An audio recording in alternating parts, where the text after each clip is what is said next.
동물 학자들에 따르면 개와 고양이는 서로 사이좋게 지낼 수가 없다라고 합니다.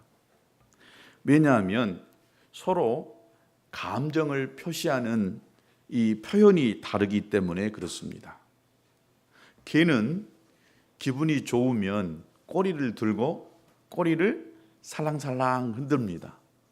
또 기분이 나쁘면 개는 꼬리를 밑으로 확 내리고 그럽니다. 고양이는 반대로 기분이 매우 좋으면은 꼬리를 밑으로 이렇게 딱 내린답니다. 그런데 고양이가 기분이 나쁘고 화가 났다 그러면 꼬리를 탁 세워가지고 날카로운 이빨을 드러낸다라고 합니다. 이렇게 서로 표현 방법이 다른 개와 고양이는 친해질 수가 없다라고 하는 것입니다. 그런데 여러분, 개와 고양이가 한번 만났어요. 개가 고양이에게 고양이야 반갑다 그러면서 꼬리를 싹 들면서 싹 흔들어대요. 이때 고양이가 그것을 보고 이렇게 생각합니다. 저 개자식은 왜 나만 보면 성질 부리는 거야.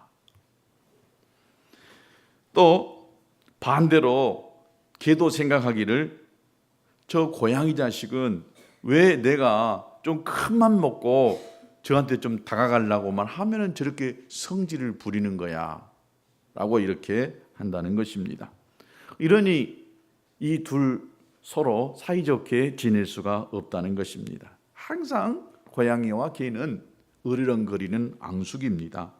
이 두 동물 사이에 사이좋게 지낼 수 있는 방법이 있다라고 한다면 서로 상대방의 감정 표현 방법을 잘 이해하고 또 받아주는 것입니다. 다시 말하면 서로 다른 동물이라고 하는 사실을 알고 서로가 서로를 수용할 때 사이가 좋아질 수가 있다는 것입니다.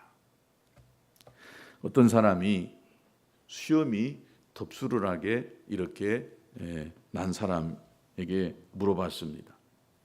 여보시오, 왜 당신은 수염을 그렇게 자르지 않고 다닙니까? 라고 이렇게 물어봅니다. 그런데 뜻밖에도 수염이 덥수룩하게 난 사람이 이렇게 이야기합니다. 나는 수염을 자르는 것이 아니라, 안 깎고 다니는 것이 아니라 면도를 안 하고 다닙니다 라고 이렇게 이야기했습니다. 수염을 기르는 것과 면도를 안 하는 것, 그것이 그 말인 것 같죠. 그런데 생각하는 생각이 다르고 바라보는 관점이 다르기 때문에 어떤 사람은 수염을 안 잘랐다라고 이야기하고 어떤 사람은 면도를 안 했다라고 이렇게 이야기하는 것입니다. 우리의 서로 생각이 다를 때에 당신 생각이 틀렸다, 내 생각하고 다르니까 당신 생각은 틀렸다라고 이렇게 하지만 대부분의 경우에는 보는 견해가 달라서 그것이 다른 것이지 꼭 틀렸다라고 이렇게 말할 수는 없다라고 하는 것입니다. 그러니까 틀렸다라고 하는 이 말은 내 기준인 것입니다. 그 사람 기준에서 보면은 전혀 틀리지 않은 것이라고 생각이 될 수가 있다는 것입니다. 오늘 이 본문에 보면 서로 다른 이렇게 수염을 길러 다니는 사람이 수염을 깎았느냐 면도를 안 했느냐라고 하는 이런 삶의 방식 때문에 로마라고 하는 이 교회 안에 문제가 생겼습니다. 별것 아닐 수가 있어요. 시험을 기르고 다닐 수도 있고 면도를 안 하고 다닐 수도 있는데 왜 면도 안 하냐고, 왜 시험을 기르고 다니냐고 이렇게 교회 안에서 싸움이 벌어지는 이런 상황 속에서 하나님께서 바울을 통해서 로마 교인들에게 권면하고 있는 말씀입니다. 여러분, 강자, 힘 있는 자, 이런 자가 이런 자가 사는 세상은 동물의 세계입니다. 동물의 세계에 보면 오직 힘 있는 자, 강자만이 살아납니다. 이건 본능의 세계예요. 하나님이 없는 세계라고 볼 수가 있습니다. 그러나 여러분, 하나님이 통치하시는, 하나님이 다스리시는 이 세계 속에는 강자만이 살아나는 세상이 아닙니다. 하나님은 강한 자도 만들어 놓으셨고 힘없고 약한 자도 만들어 놓으셨습니다. 그래서 하나님이 다스리는 세계, 하나님이 통치하시는 그 세계는 모두가 다 사이좋게 지낼 수 있는 그런 곳이라는 것입니다. 믿음의 세계에서도 강한 믿음을 가진 사람이 있고 연약한 믿음을 가진 사람이 있습니다. 오늘 성경에 이렇게 이야기합니다. 1절에 보니까 믿음이 연약한 자를 너희가 받되 그의 의견을 비판하지 말라라고 이야기합니다. 교회 안에서 믿음이 강한 사람이 있는가 하면은 믿음이 매우 약한 사람, 연약한 사람이 있다는 것입니다. 그런데 믿음이 약한 사람, 이 약한 사람을 믿음이 강하다고 하는 그 사람이 이 사람을 향하여서 함부로 비판하지 말라라고 이렇게 이야기합니다. 믿음이 있는 사람은 믿음이 없는 사람을 연약한 모습 그대로 받아주라는 것입니다. 받아주라는 거예요. 여러분, 받는다라고 하니까 들이받는다라고 하는 이런 이야기가 아닙니다. 그 모습 그대로를 내 안에 받아들인다는 것입니다. 우리는 좋은 사람, 쉽게 말하면 나와 맞는 사람, 내 생각과 같은 사람하고는 매우 친해집니다. 그런데 나쁜 사람, 즉 나쁜 사람은 내 기준에 볼 때에 좀 못 미치는 사람, 내 생각과 다른 사람, 이런 사람하고는 친해지질 않습니다. 그런 사람을 거부하고 배척합니다. 그렇게 하는 것은 하나님 나라에서 하는 일이 아닌 것입니다. 세상에서는 얼마든지 우리가 내가 좀 다른 사람 상대 안 할 수도 있습니다. 그러나 하나님 나라 안에서는 그 사람이 예수 믿었던 믿지 않았던지 하나님 나라라고 하는 그 나라 안에서는 다 우리가 얼마든지 수용하고 같이 가야 된다고 믿습니다. 그래서 믿음이 약한 사람을 받아주고 이해하고 격려해 주라고 하는 것이 바로 하나님이 이 땅에 만들어 놓은 가정과 교회라고 믿습니다. 그래서 가정에서 배척당하고 가정에서 버림받은 사람, 이런 사람은 회복될 길이 없어요. 어디서 회복돼야 되느냐? 교회에서 회복돼야 되는 것입니다. 상처받고 또 다른 사람에게 무시당했던 것, 여러분 이 교회 안에서 그것이 회복되어져야 되는 것입니다. 마찬가지로 세상에서는 버림받고 세상에서는 배척당한 사람, 인정받지 못한 사람, 이런 사람은 가정에서는 반드시 인정해 줘야 됩니다. 남편이 나가서 돈을 좀 못 벌고 사업이 좀 안 된다 할지라도 집에 들어오면은 집안에서는 늘 인정받고 존귀함을 받은 이런 사람이 되어져야 한다는 것. 이거 가정의 위력입니다. 세상에서도 인정받지 못하는데 가정에 와가지고도 아내한테 자식한테 인정받지 못하는 그 남자는 어디 가서 인정받겠어요? 내 남편한테 이쁘다고 사랑받지 못한 아내가 어떻게 다른 데 가서 사랑받고 이쁘다고 하는 인정받는 이런 아내가 될 수가 있겠어요? 자식도 마찬가지입니다. 내 부모가 이 자식을 껴안고 또 어떤 죄든지 어떤 잘못된 것이든지 수용하고 또 이해하고 포용해 주지 못한다라고 한다면 다른 사람은 더 못하는 것이지요. 부모가 못하는데 어떻게 세상 사람이, 다른 사람이 그 잘못을 수용하고 받아줄 수가 있겠습니까? 저는 그래서 지난주에도 말씀을 드렸지만은 바로 이 교회가 잃어버렸던 이 가정의 모습을 회복해내고 또 가정에서 무너지고 파괴된 모습이 교회 안에서 회복되어져야 된다고 믿습니다. 그래서 가정과 교회는 매우 중요한 기관입니다. 가정이 중요한 만큼 교회도 중요합니다. 바로 이 교회 안에서 이러한 것들이 회복되어지고 경험되어지고 나누어질 때에 우리가 세상이 밝아질 수가 있습니다. 우리는 예수 안 믿는 사람은 가정이라고 하는 이거 하나만 소중하게 여깁니다. 또 이 가정을 지키기 위해서 모든 것을 다 쏟아냅니다. 그러나 우리가 예수 그리스도 안에서 믿음을 가진 사람이라고 한다면 가정과 더불어서 하나님 나라가 그의 마음 안에 들어와 있는 것입니다. 즉 하나님의 몸된 교회가 교회 안에 우리 안에 들어와 있는 것입니다. 그럴 때에 교회에 대한 애정과 사랑의 마음을 가지고 교회 안에서 성도들을 이해하고 포용하고 수용할 줄 아는 이런 훈련들이 되어졌을 때에 우리가 세상에서 학교에서 직장 생활에 가면서 사람들을 이해하고 수용하는 이런 사람으로 될 수가 있는 것입니다. 교회 안에서 이것을 못하면은 여러분 세상에서는 더 못하는 것입니다. 그래서 교회에서는 누구든지 인정받아야 되고 누구든지 존귀하다라고 하는 이런 것들을 느낄 수가 있어야 되는 것입니다. 저는 제일 가슴 아픈 이야기가 교회에서도 돈 있는 사람, 권세 있는 사람, 잘생긴 사람, 키 큰 사람만 알아주더라. 이런 소리를 들을 때가 제일 가슴 아파요. 그래서 나는 우리 교회라도 좀 이런 것들이 회복되어지고 세상 사람들 앞에 인정받는, 교회에 오면 인정받고 교회에서는 사랑받는, 존귀함을 받는 그런 교회가 될 수 있게 되기를 정말 진심으로 바라고 있습니다. 저와 여러분이 그런 교회를 만들어 가십시다. 아무리 죄 많은 인간이라도 우리 교회에 와서는 그 죄된 것들을 우리가 품고 또 받아주고 용납하면서 그가 죄 짓지 않는 사람으로 바뀌어 나가게 만드는 이런 일을 우리 교회가 해야 될 줄로 믿습니다. 혹시라도 또 여러분 마음속에 우리 목사님은 키 큰 사람만 좋아하더라, 우리 목사님은 꼭 돈 있는 사람만 좋아하고 돈 많이 낸 사람만 좋아하더라 라고 하는 이런 생각, 이런 이미지를 가졌다라고 한다면 첫 번째는 저희 잘못입니다.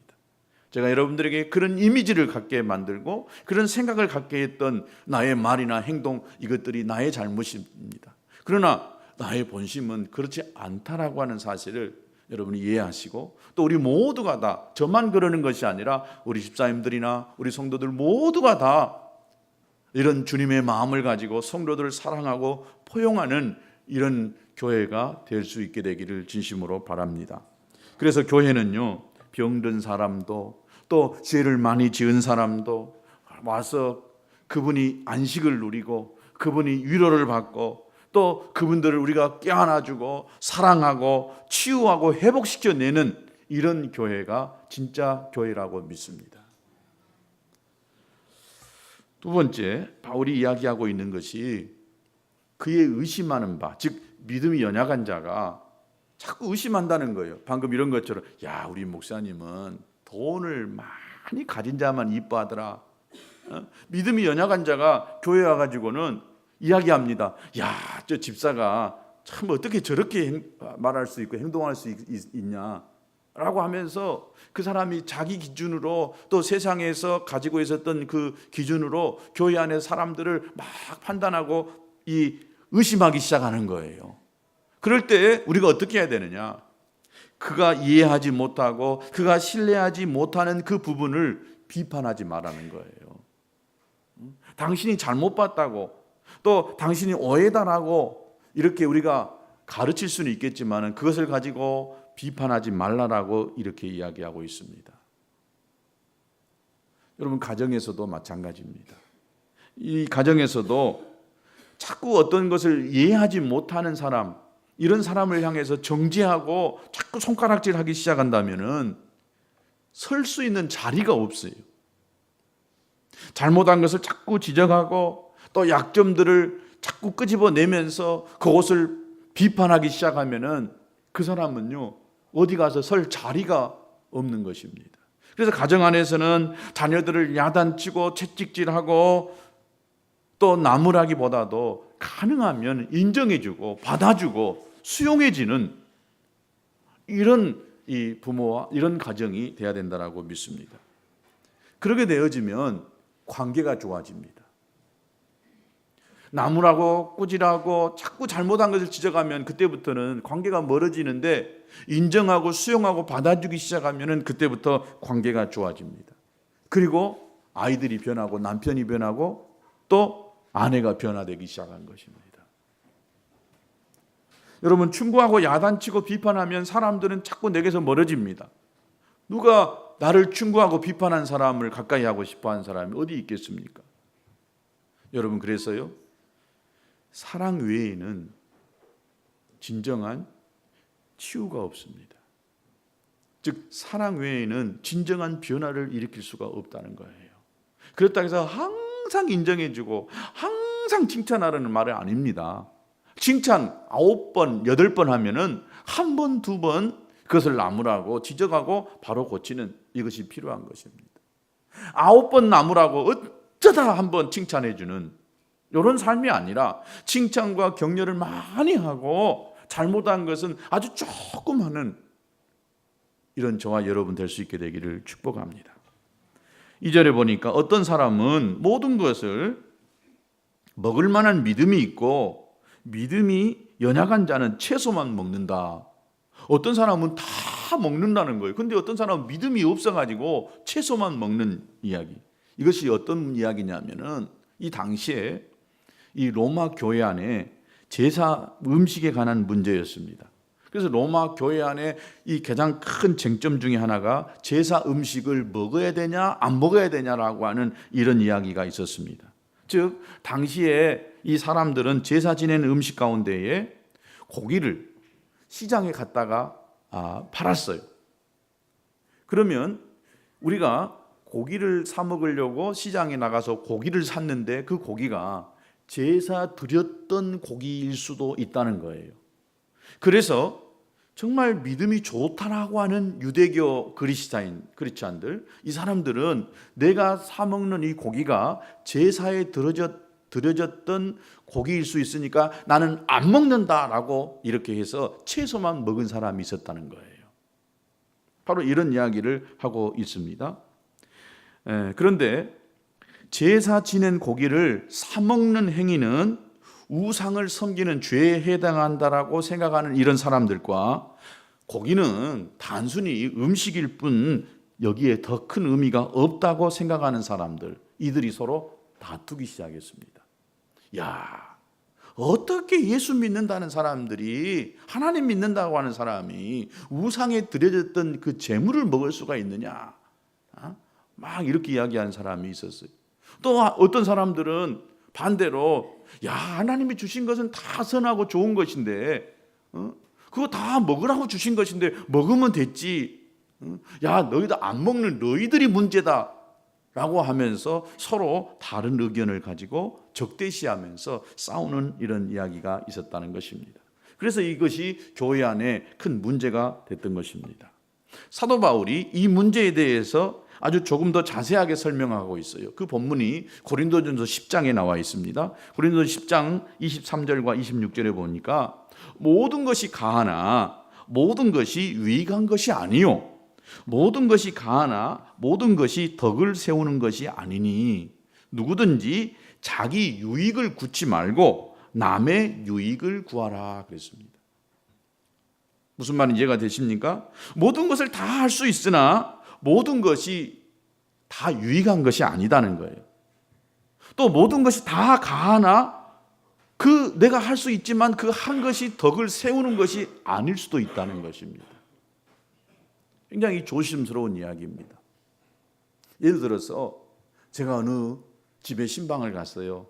가서 신방을 하고 그 다음에 그 음식을 차려줬는데 그 차려준 음식이 제사 음식이었어요. 제사 지냈던 음식이었어요.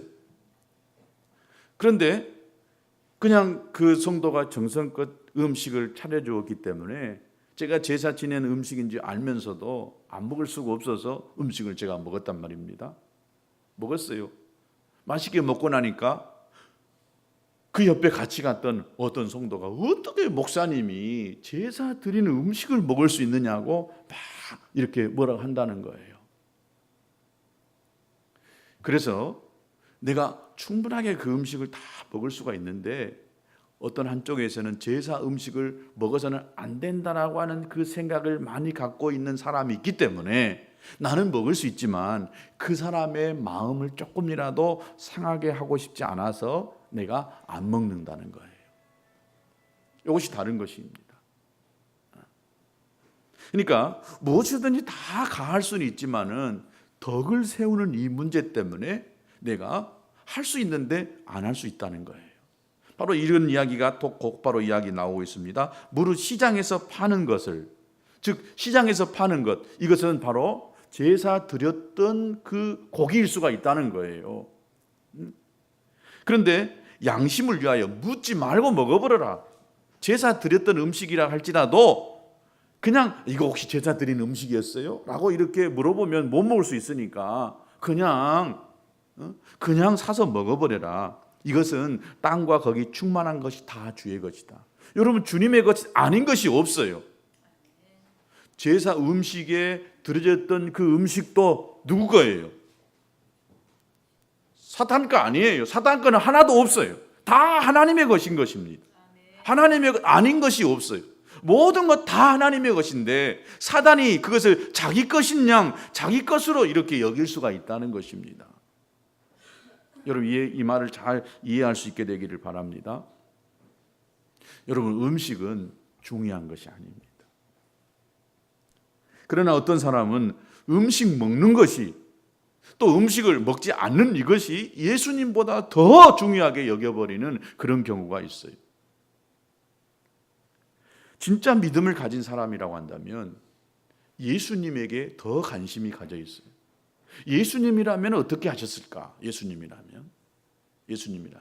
그러니까 우리가 어떤 본질이 아닌 비본질적인 것 때문에 목숨을 걸고요, 투쟁하는 경우가 너무나 많습니다. 이것이 개신교 안에서도 너무나 많아요. 하나님이 그렇게 중요시 여기지 않는 것임에도 불구하고,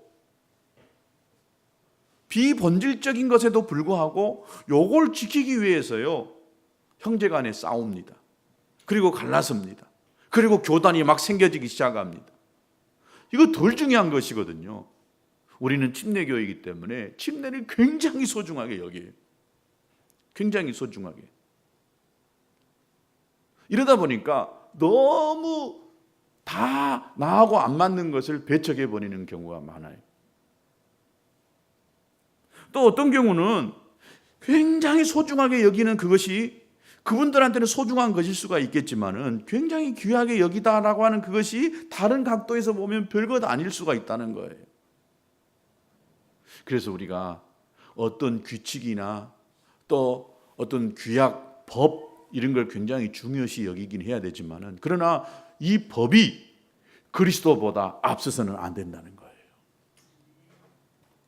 이 법이 은혜 위에 있어서는 안 된다는 것입니다. 이해가 되십니까? 진정한 믿음을 가진 사람이라고 한다면 예수님께 초점이 맞춰져 있고, 예수님이라고 하면 저 사람을 어떻게 생각했을까?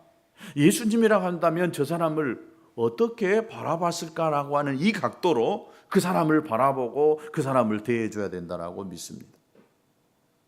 나하고 교단이 다르니까, 나하고 다른 교회 다니니까, 이렇게 해서 다 사람들을 갈라서게 하는 이런 일이 있어서는 안 된다는 것입니다. 지지난주에 제가 일본에 이렇게 갔다가 오면서 광양에서 거기서 점심 먹었던 그 식당에서 또 오면서 거기서 저녁을 먹었어요. 그래서 우리가 거기서 아주 맛있는 삼겹살을 먹었습니다. 일본에서 너무 잘 못 먹고 와서 거기서 아주 배가 빵 부를 정도로 많이 먹었어요. 그런데 저와 제 아내가 아주 이상하게 보았던 그 직원이 있었습니다. 사람이 갑자기 뭐 한 열 몇 명이 들어가니까 그 좁은 식당이 굉장히 분주해졌겠죠. 그래서 그 일하는 그 아주머니가 서빙을 할 때 굉장히 기분 나쁘게 서빙을 하고 있었어요. 반찬을 놓을 때도 그냥 탁 놓고, 무엇을 주라게도 인상을 우아래 훑어보고, 왜 저럴까? 그래서 제 아내가 그분한테, 죄송해요, 우리가 손님인데 괜히 미안한 감정이 들도록 그 일하시는 분이 굉장히 우아래서 훑어보는 것을 봤어요. 분명히 거기는 목사님이고 사모님들이 식사하고 있는 줄을 그 종업원도 알았어요. 왜냐하면 가기 전에 거기서 점심을 먹고 갔기 때문에 우리가 또 목사님, 사모님 이렇게 부르기 때문에 목사님, 사모님인지 알았어요. 또 그 종업원도 우리가 다른 교회 집사님인 줄 알고 있었어요. 그런데 왜 저분이 저렇게 아주 입이 옆으로 팍 돌아가고 눈깔이 우아해서 이렇게 내려오고 그것을 우리 사모님 몇 번을 봤어요. 그래서 그분한테 충분하게 이야기를 하는데도 그분이 그 감정을 그대로 얼굴에다가 행동으로 표현하고 있는 것이었습니다. 왜 그럴까? 저한테 밥 먹으면서 자꾸 물어보는 거예요. 아니 저분이 왜 그러지? 왜 그러지? 뭐 힘드니까 그렇겠지. 그리고 말았어요.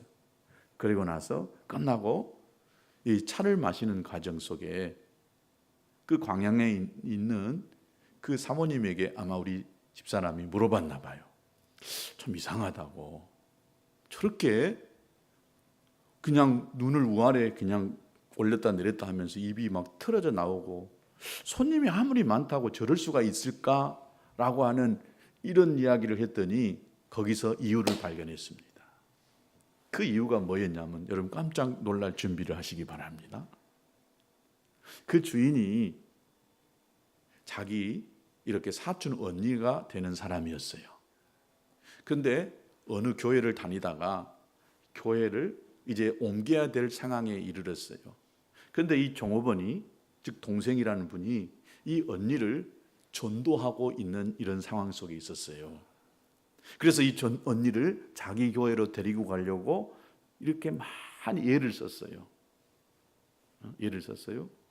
그러다가 바로 지난주에 그분을 딱 데리고 가려고 했는데 어떤 일이 생겨가지고 그분을 못 데리고 갔어요.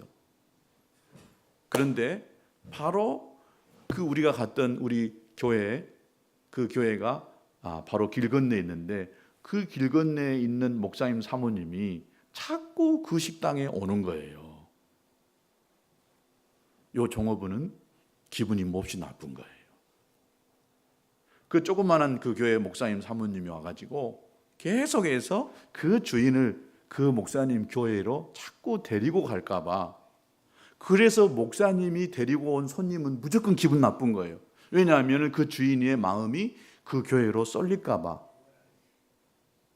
여러분 이것이 하나님 마음일까요? 그분은 하나님의 교회를 섬기고 열심히 전도한다고 하지만은 그의 마음속에는 오직 자기밖에 없는 거예요. 자기 교회밖에 없는 거예요.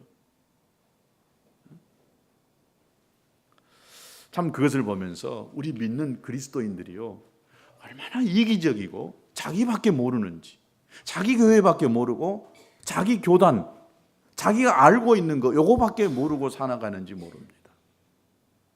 그리고 나와 좀 다르고 나와 조금 무엇인가 맞지 않으면 그렇게 배척하고 또 함부로 이야기하는 경우를 많이 봅니다. 정말 사랑하면은요 내가 싫은 사람까지 포용할 수가 있어야 된다고 믿습니다. 그 사람의 방법이 틀렸고 내가 싫어하는 방법이지만 그 사람을 사랑하기 시작하면은 그때부터 그 사람이 고쳐지기 시작합니다. 그래서 사랑은 명약입니다. 어떤 사람도 녹여낼 수 있는 것이 바로 사랑이라고 믿습니다. 틀린 그것을 계속 지적하면은 그 사람은 고쳐지기 힘듭니다. 잘못했다라고 틀렸다라고 이야기하면 이야기할수록 관계는 꼬이기 시작하게 되어 있는 것입니다. 이것이 오늘 우리에게 주시는 말씀입니다. 즉 믿음이 약한 그 사람들을 받아들이라는 것입니다. 네가 비판하지 않고 받아들여서 사랑하면 그 사람이 고쳐지기 시작한다는 것입니다. 오늘 3절에 보세요. 먹는 자는 먹지 않는 자를 업신여기지 말고 먹지 못하는 자는 먹는 자를 판단하지 말라. 이는 하나님이 저를 받으셨음이라. 먹는다라고 안 먹는 사람을 뭐라 하지 말고 안 먹는다고 하는 안 먹는 사람이 먹는 사람을 또 가르쳐서 뭐라 하지 말라는 것입니다. 여러분 이 술, 담배를 하는 분들을 보면 안 하는 믿음 좋은 사람들이 어떻게 믿음 있다라고 하는 사람이 저렇게 술을 먹을 수 있고 담배를 담배를 먹는가 피는가는 모르겠습니다. 그렇게 하면서 그 사람을 향하여서 자꾸 이렇게 너 어떻게 그럴 수가 있느냐, 어떻게 잘못할 수가 있느냐라고 우습게 보기 시작하면은 그때부터 어떤 일이 일어나느냐? 관계가 틀어지기 시작합니다. 아직은 믿음이 없으니까, 아직은 끊을 만한, 버릴 만한 그런 믿음이 안 되니까 그것을 한다고 해서 그 사람을 향해서 자꾸 지적하고 판단하기 시작하면은 다 틀어지기 시작합니다. 저 사람은 아직 믿음이 안 되니까 저럴 수밖에 없구나. 이것이 더 좋은 것이고 귀한 것인지 아직 모르니까 그럴 수 있겠구나라고 생각하고 수용하고 받아주려고 하는 이런 마음을 가져야 되는 것입니다. 그것을 자꾸 따지고 야단치기 시작하면은 다 틀어지기 시작합니다. 하나님이 그를 사랑한다라고 한다면 우리는 사랑해야 됩니다. 아멘. 하나님이 그를 사랑한다는데 내가 왜 사랑을 못해요? 하나님이 그를 용서한다는데 내가 왜 그를 용서하지 못합니까? 중요한 것은 정죄가 아닙니다. 판단이 아닙니다. 미움이 아니고 사랑 용서인 것입니다. 잘못은 고쳐져야 합니다. 그러나 사랑으로 고쳐야 진짜 축복이 있는 것입니다. 고쳐주는 방법이 비판이 아니고 사랑해야 된다는 것입니다.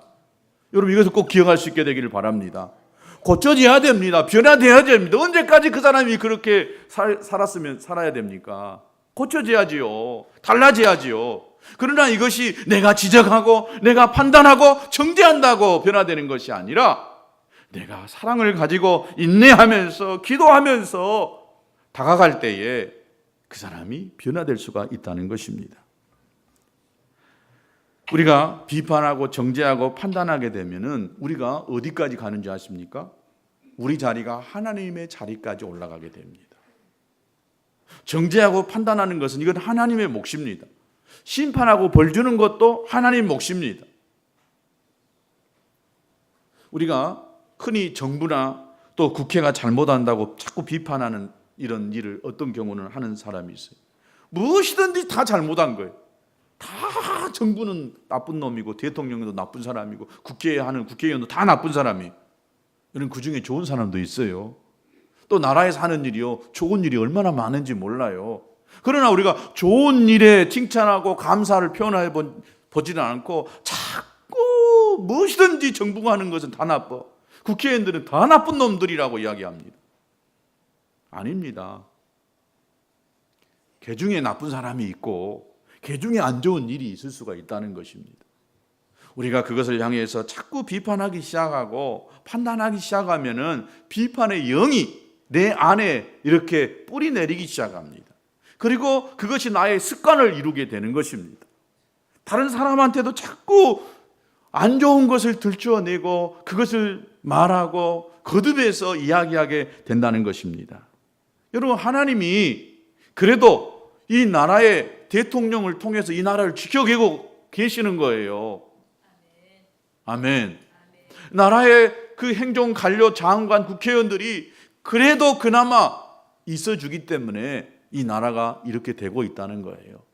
여기에 대해서 우리가 감사하고 그분들을 위해서 기도해 줄 줄 아는 이런 마음들을, 이런 기도를 할 수 있게 되기를 진심으로 축복합니다. 로마서 2장 1절에 보면 그러므로 남을 판단하는 사람아, 물은 누구든지 네가 핑계치 못할 것은 남을 판단하는 것으로 네가 너를 정죄함이니 판단하는 네가 같은 일을 행함이라. 남을 판단하고 있지만 결국 그 판단이 자기도 결국 못하면서 남을 판단하고 있다는 것입니다. 또 마태복음 7장 3절에 어찌하여 형제의 눈 속에 있는 티는 보고 네 눈 속에 있는 들보는 깨닫지 못하느냐. 자기 안에 있는 것은 보지 못하고 남의 것, 조그만한 것만 보면서 그것을 나무라는 이 사람을 가르쳐서 이야기하고 있는 것입니다. 오늘 본문 4절에도 남의 하인을 판단하는 너는 누구냐? 그 섰는 것이나 넘어지는 것이 제 주인에게 있음에 저가 세움을 받으리니 이는 저를 세우시는 권능이 주께 있다. 주님이 세우시고 주님이 벌하시고 심판하신다는 것입니다. 예수님은 자꾸 왜 세워주는데 너는 왜 자꾸 허무느냐 이 말입니다. 여러분, 세워주는 사람이 될 수 있게 되기를 축복합니다. 직장에서도 다른 사람을 세워주세요. 높여주세요. 인정해주세요. 학교에서도 선생님을 인정하고 또 다른 친구들을 인정하고 또 세워주는 이런 사람이 될 수 있게 되기를 축복합니다. 절대 허무는 사람이 되지 마세요. 어떤 자리, 어떤 위치에서든지 그 사람의 잘못한 것을 자꾸 지적하고 허무는 이런 일은 원수 마귀가 좋아하는 일입니다. 하나님은 허무는 일을 하지 않습니다. 세우고 사랑하고 품고 나가는 이것이 바로 하나님이 하시는 일인 것입니다. 남의 잘못을 들추는 일에 예민하지 마시기 바랍니다.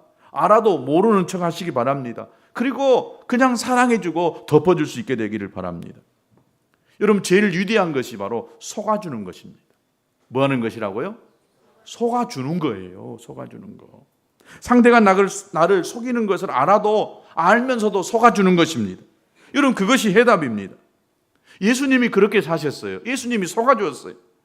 제자들을 선택하고 제자들을 양육해낼 때에 여러분, 이 가룟 유다라는 사람, 이 사람이 예수님에게 얼마나 좋지 않는 일을 행했습니까? 예수님을 팔아넘겼잖아요. 예수님은 전지전능하신 분이셨어요. 예수님이 몰라서 그를 제자로 삼으셨겠어요? 알았어요. 알면서도 가룟 유다와 함께 3년 동안 같이 먹고 같이 사역했던 것입니다. 속아준 거예요. 또 베드로가 이 닭이 울기 전에 예수님을 3번씩이나 부인할 것을 예수님은 알았어요. 알면서도 베드로를 받아주고 수용해 주었던 것입니다. 예수님은 제자를 삼으면서 야, 이 형편없는 놈아, 너 나를 배반할 놈이지, 너 나를 부인할 놈이지, 이렇게 하지 않았습니다. 너는 훌륭해. 너는 앞으로 위대한 사람이 될 거야. 이렇게 칭찬하고 인정해주는 이런 말을 했다는 것입니다. 사랑하는 성도 여러분, 여러분의 남편을 축복해 주시기 바랍니다. 아멘. 여러분의 아내를 축복하시기 바랍니다. 축복하기 싫어요? 여러분의 자녀들을 매일같이 축복해 주시기 바랍니다. 인간은 누구나 사랑을 먹고 자라고 또 용서를 먹고 자랍니다. 인간은 누구나 다 실수합니다. 완전한 인간이 어디 있겠습니까? 우리는 다 용서받아야 되고 위로받아야 되고 격려받아야 되는 것입니다. 그래서 하여튼 우리가 할 수 있는 일은 다른 사람에 대해서 판단하고 비판하기보다도 하여튼 잘한 것을 이야기하고 잘한 것을 찾아내는 이런 습관을 우리가 길러내야 되는 줄로 믿습니다. 사단은 인간을 타락시키기 위해서 아담과 하와에게 준 것이 뭐였어요? 선악과였잖아요. 근데 이 선악과가 다른 것이 아닙니다. 이건 뭐냐? 선악과는 너는 틀렸다, 너는 맞았다 이거예요. 이것이다 아니다 이것이 선악과라니까요. 너는 맞고 너는 틀렸다라고 하는 것, 남을 판단하는 것, 여러분 그것이 선악과입니다. 선악과를 먹으면 어떻게 됩니까? 싸우게 됩니다. 네 탓이다, 내 탓이다, 네 잘못이다, 나는 잘했다, 네가 틀렸다. 이것이 선악과의 열매인 것입니다. 누가 옳으냐 틀리냐, 이것은 그렇게 중요한 것이 아닙니다. 중요한 것이 아니다니까요. 남편이 옳습니까? 아내가 옳습니까? 새누리당이 옳습니까? 더불어민주당이 옳아요? 국민의당이 옳아요? 이게 별로 중요한 거 아니에요. 자식들이 여러분 부모에게 얼마나 분노한지 아십니까? 분노하는 자식들에게 부모들은 이야기합니다. 내가 너를 먹여 살리려고 얼마나 뼈 빠지게 고생하고 너를 위해서 해준 것이 얼만데 이놈아, 이렇게 이야기하냐. 그런데 여러분 자식들은 그렇게 생각하지 않습니다. 부모니까 당연히 해줘야 되고, 왜 낳았어요? 나 안 해줄 것 같으면 왜 낳았어요? 들이대는 거예요.